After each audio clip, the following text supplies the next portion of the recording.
And I'm going to show you a design that I call the Invader. It's also a variation of a well-known Omni-wing design. And this is also designed to work with the Power-Up 2 and Power-Up 3. The unique thing about the Invader is the very large wingspan, and this will give you a lot of lift and extended duration time. The Invader is semi-stable design, so it does need some tweaking and adjusting before you go flying, and it's quite easy to fold. So let's show you how to do it. You take a regular A4 or letter paper and you fold it in half landscape.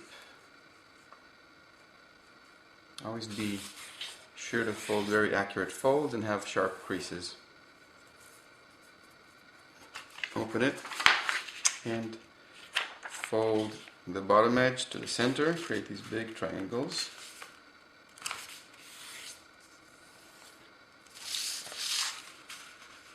And the other side as well. Always be sure to make everything very, very symmetrical. This is critical. The next phase is folding these tips back, and fold it back so it touches this corner, and this line should be parallel to these lines. It doesn't have to be very accurate. Same as well here. Trace. Now we're gonna fold this line to this line, align it,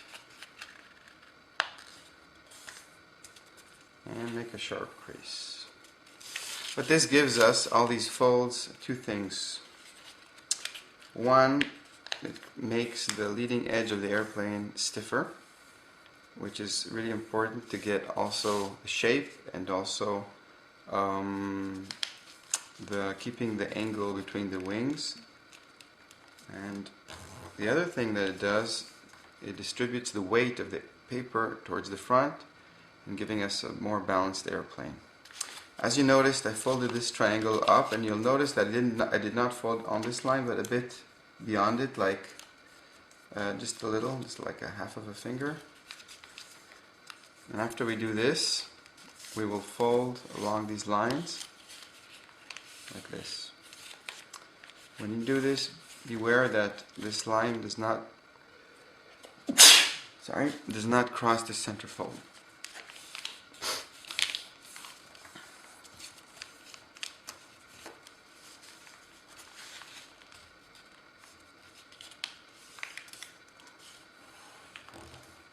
So everything is pretty much symmetrical, and we're going to fold this in half.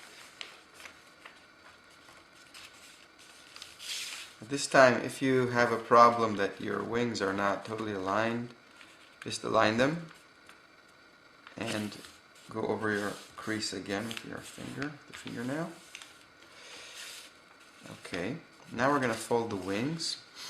Here you can decide how big you want your wings. The bigger the wings, the more lift you have, but less stable. So I would say something around 1/2 inch from the bottom of the keel. Something like this.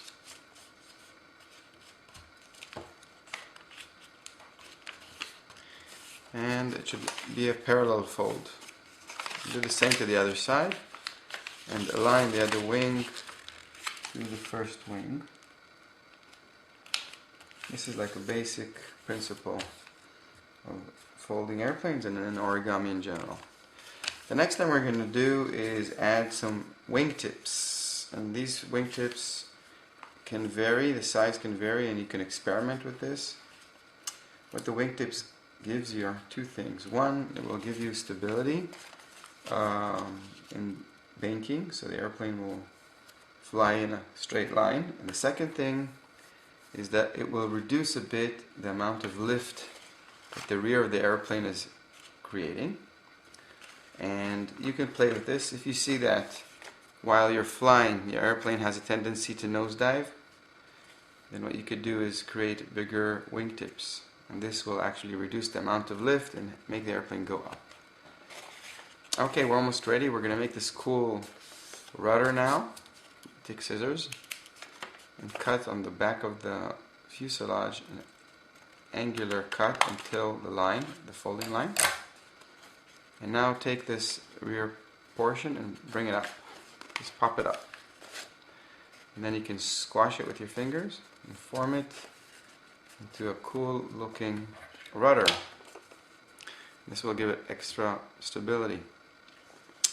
And we're finished. The next phase is adjusting your airplane. Here we're going to make 2 little cuts for the elevators. And for the rudder, you can just slightly bend this rudder or these wingtips for controlling right and left. What you'll want to do now is go to the video showing you how to install the Power Up 2 or Power Up 3 on your paper airplane.